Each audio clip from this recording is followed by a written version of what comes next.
Hidden behind a quiet gate in Santa Barbara, where old oak trees whisper and sunlight dances on vineyard leaves, stands a ranch unlike any other. No gold, no grandeur, just silence, space, and the soft hum of a banjo. Why would one of the greatest minds in comedy choose such a life of stillness? Today, we step inside Steve Martin's world, where art, laughter, and simplicity live side by side. Before the sold-out arenas, before the banjo solos and fake arrows, before the tuxedos and museum-worthy art, there was a boy in Waco, Texas, quiet, observant, and just a little out of step with the world. Born in 1945, Steve Martin didn't grow up in laughter. His father, an aspiring actor turned real estate salesman, chased dreams he never caught, and the frustration of that pursuit often echoed through the walls of their home. Praise was rare, affection even rarer. Steve would later say that his childhood was filled with gifts, but not warmth. So where does a child go when applause is missing? To the mirror, to the stage, to magic. By the time he was a teenager, Steve had already found his sanctuary. Not in schoolyards, but behind the counter of Disneyland's Main Street magic shop. He wasn't just selling gags. He was studying the very psychology of attention. How people look when they laugh, what silence does to a room. Card tricks, balloon animals, sleight of hand. It was all a rehearsal for something bigger. But he didn't know that yet. After high school, he drifted toward college, not to get a degree, but to get answers. At Santa Ana College and later at Cal State Long Beach, he immersed himself in philosophy, logic, paradox, the absurdity of existence. He didn't just read thinkers like Wittgenstein and Kierkegaard. He absorbed them, internalized their rhythms, their contradictions. And somewhere along the line, an idea started to form. What if comedy didn't need punchlines? What if the tension itself was the joke?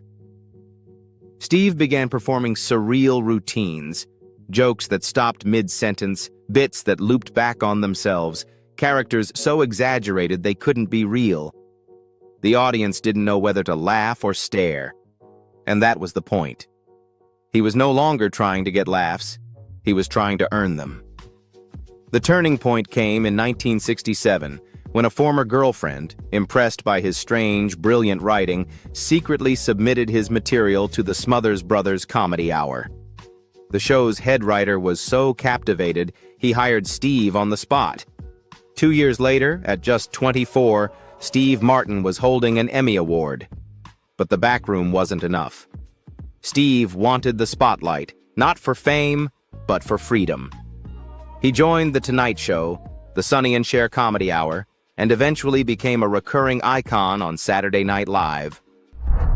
This wasn't the stand-up you knew.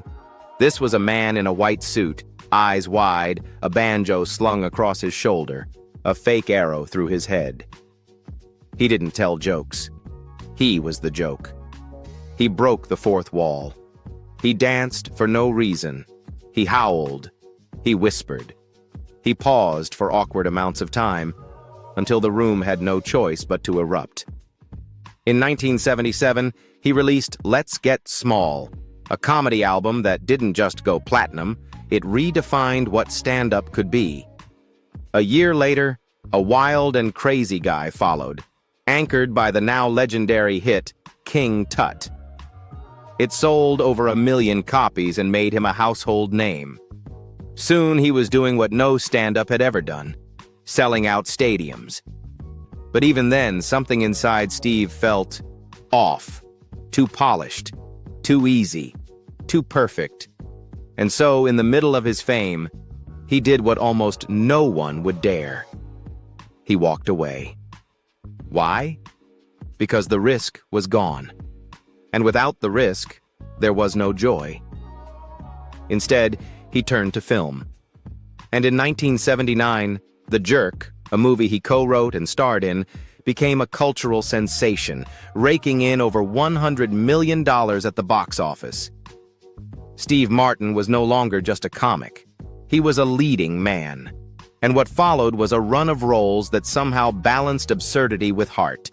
Dead Men Don't Wear Plaid, All of Me, Three Amigos, Planes, Trains, and Automobiles, Parenthood, Roxanne, Father of the Bride, Ella Story, Bowfinger. Each one a new layer, a new voice, a new proof that this man, once known for arrow gags and balloon animals, could act, and act brilliantly. The 2000s brought new audiences, Cheaper by the Dozen, The Pink Panther, even Shopgirl, a novella he wrote and adapted for the screen. And just when the world thought it had seen all of him, he returned in 2021 with Only Murders in the Building, reintroducing himself to a generation raised on streaming services and TikTok. And they loved him.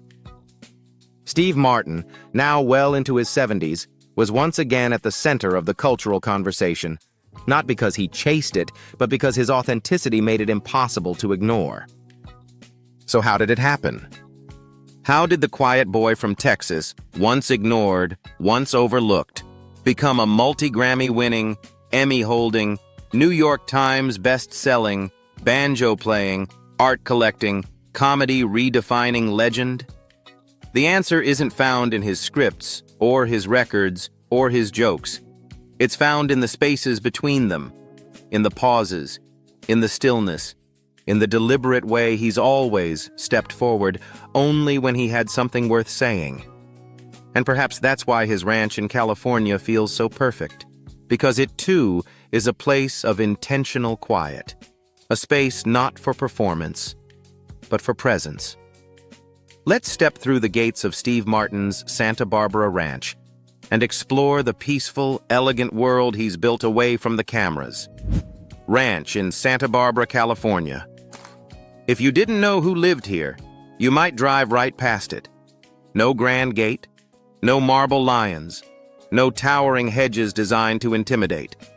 Just a quiet, winding road in Santa Barbara that leads to a modest entrance beneath the branches of ancient oaks. But step through that gate, and you'll feel it. An invisible shift, like the world just took a deep breath and asked you to listen. This is Steve Martin's California Ranch. Not loud, not lavish, but perfectly in tune with the man who built a life on precision, timing, and the courage to walk away. Tucked on 1.6 acres of sun-kissed land, the property feels more like a forgotten park than a celebrity estate. The landscaping whispers of restraint, stone pathways curling through ivy-covered walls, manicured but not overworked gardens, and benches hidden beneath eucalyptus trees, as if waiting for someone to come read a book and forget the time. The house itself spans 5 bedrooms and 4.5 baths. It's not the largest in the neighborhood, but it might be the most sincere. Step inside, and you're met with quiet warmth. Not the kind pumped in by decorators and design magazines, but the kind that feels earned. A hand-laid stone fireplace anchors the living room, its surface worn smooth by time and memory. Above, exposed wooden beams stretch across a vaulted ceiling, drawing the eye upward, but never letting it get lost. Sunlight pours through tall bay windows, hitting the hardwood floors like golden hour on a film set. It's the kind of room where you don't need music, because the silence has texture. Look closer, and you'll find hints of the man behind the home, a banjo resting on a corner stand, a worn paperback tucked into a windowsill, a painting that doesn't try to impress, only to invite. French doors open wide onto a wraparound patio, where morning light filters through vines and dusk comes with the scent of lavender. You can imagine Steve here, barefoot with tea in hand, hosting quiet dinners with friends like Martin Short or Tom Hanks, the laughter soft, the stories unhurried. The kitchen continues the theme. Functionality over flash. A large butcher block island at the center, stone countertops lining the edges, and cabinets that feel more like heirlooms than storage. No chrome, no excessive shine, Just a space designed for late-night leftovers, early morning coffee, and midday thoughts turned into sentences. Down the hall, a sun-drenched room beckons, a hidden study or perhaps an entertainment nook. But it's not filled with screens or sound systems. Instead, it's lined with bookshelves and music stands, a place for writing, for rereading, for listening to the hum beneath the noise. And then, upstairs, the soul of the home. The master suite doesn't need to boast. Its magic lies in details. A fireplace that warms without fanfare. A built-in window seat made for long conversations or quiet wine-fueled nights. There's a sense that here, time bends, not forward or back, but inward. A deep soaking tub. Windows that open to nothing but sky and trees. Silence framed like art. There are 3 other bedrooms, each one simple, quiet, and full of air. The kind of rooms that don't just host guests, they let them breathe. And above the detached garage, a private guest suite, its own entrance, its own rhythm. A space for visiting artists, collaborators, or just someone who needs stillness. But the true masterpiece of this estate lies beyond the walls. Outside, where gravel paths lead through shaded groves and open clearings. Where a full-size tennis court hides beneath trees, as if built only for the sound of a bouncing ball and occasional laughter. Where birds flit freely and the breeze carries not traffic, but the soft scent of eucalyptus and earth. It's here that Steve Martin has redefined success, not as excess, but as escape. The ranch is estimated at over $5 million, but it could cost half or 10 times as much. It wouldn't change its essence. Because this isn't a house made to impress others, it's a house built to restore its owner. No paparazzi, no premieres, no curtain calls, just oak leaves overhead, and time enough to enjoy their rustling.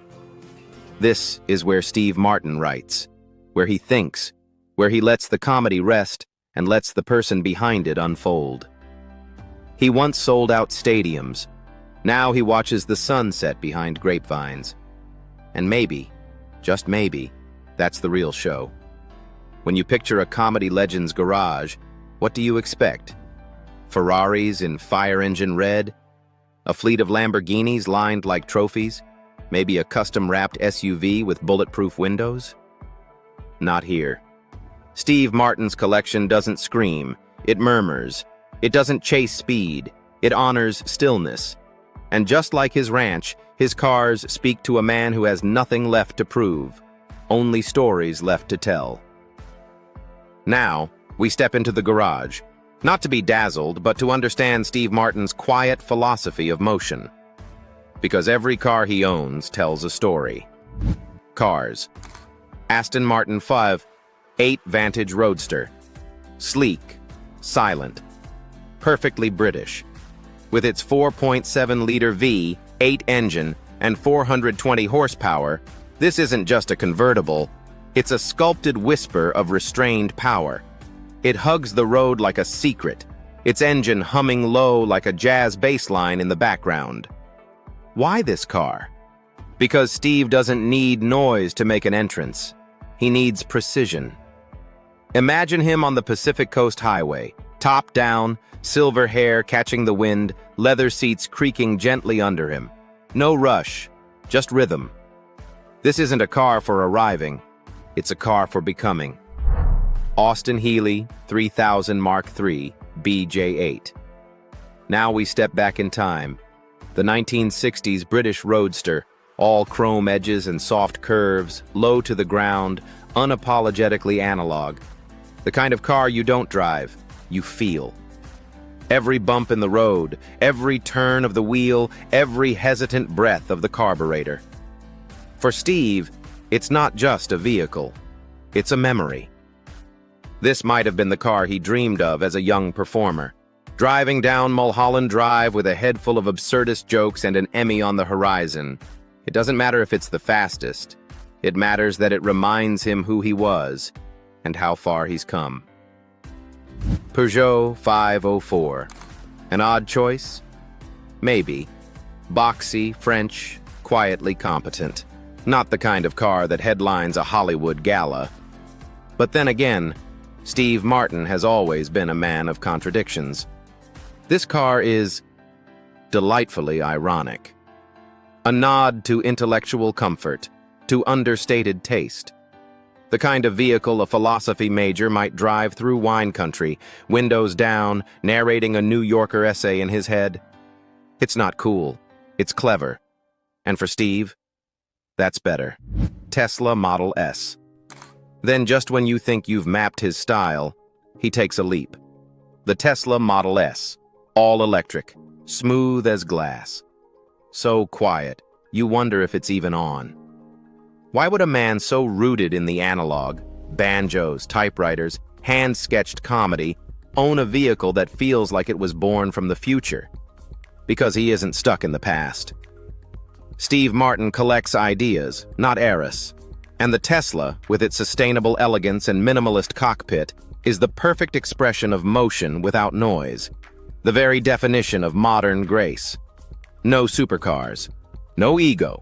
Just a curated set of machines, each one echoing a different chapter of his story. From the raw charm of the Austin Healey to the serene pulse of the Tesla, this is a garage that reads like a memoir. Each car a sentence, each ignition a new paragraph. Because for Steve Martin, cars aren't for showing off. They're for showing who he is, when no one's watching. But if the cars reflect his rhythm, then what hangs on his walls reflects his soul. Coming up, a private gallery worth millions, filled with silence, wonder, and the punchlines only paint can deliver. Art collection. You wouldn't know it at first glance. Steve Martin, comedian, banjo picker, wild and crazy guy, owns one of the most impressive private art collections in America. But like everything else in his life, he doesn't flaunt it. He curates it.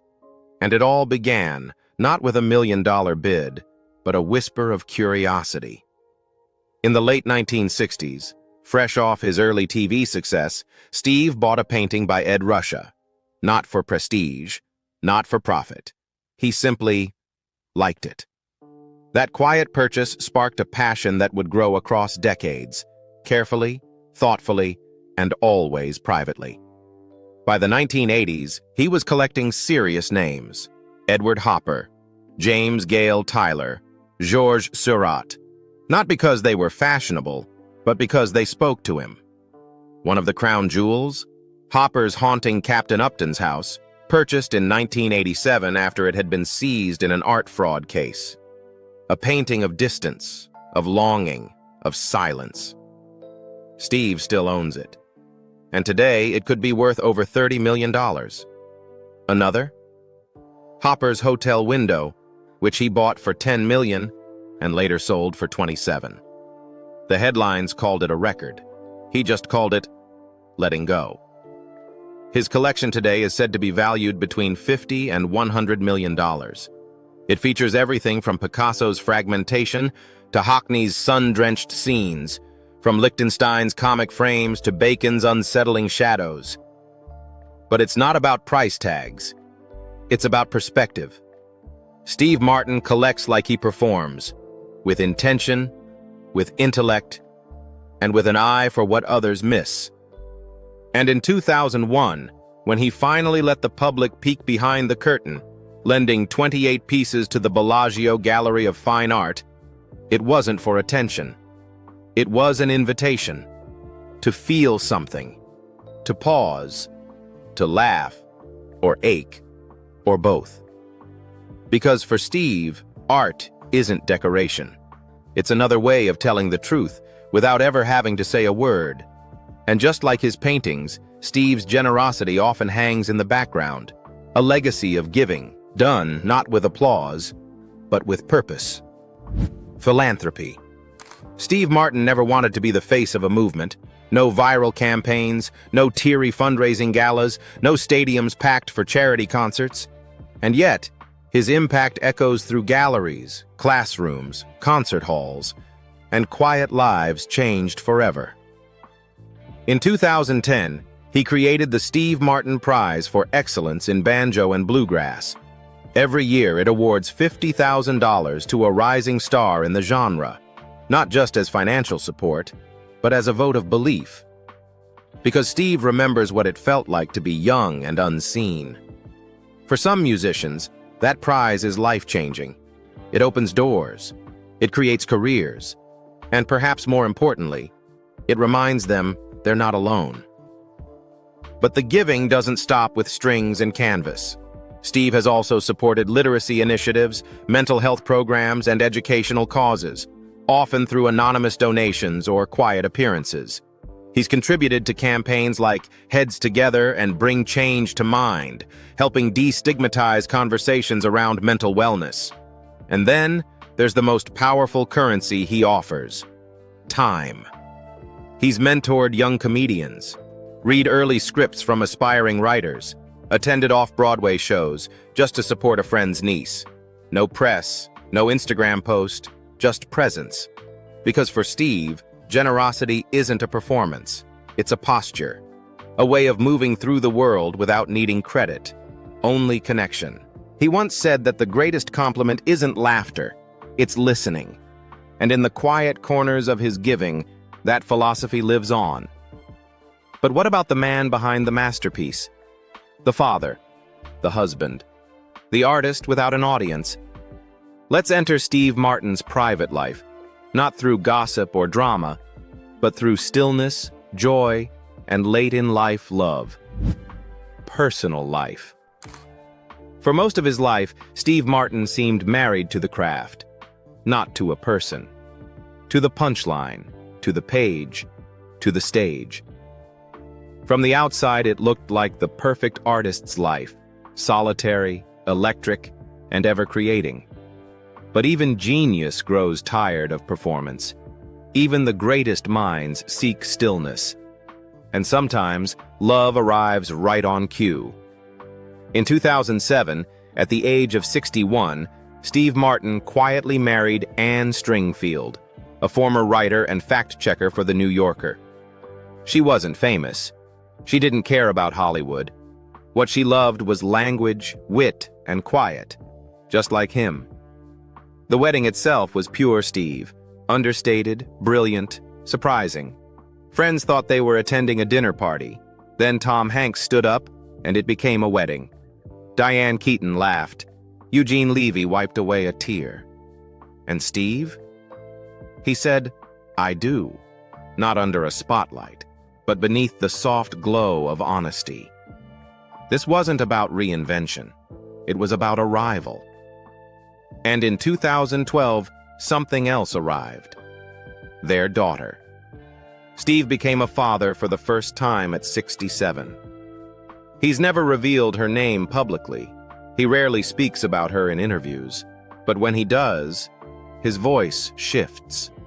Slower, warmer, as if even talking about her requires a different kind of time. He calls fatherhood the most beautiful, grounding thing that's ever happened to him. Gone are the standing ovations. Now it's tea in the morning with Anne, a walk through the vineyard, a watercolor painting taped to the fridge, a banjo quietly strummed while his daughter reads beside him. He once performed for thousands. Now he performs for one, gently, with patience, and without the need for laughter.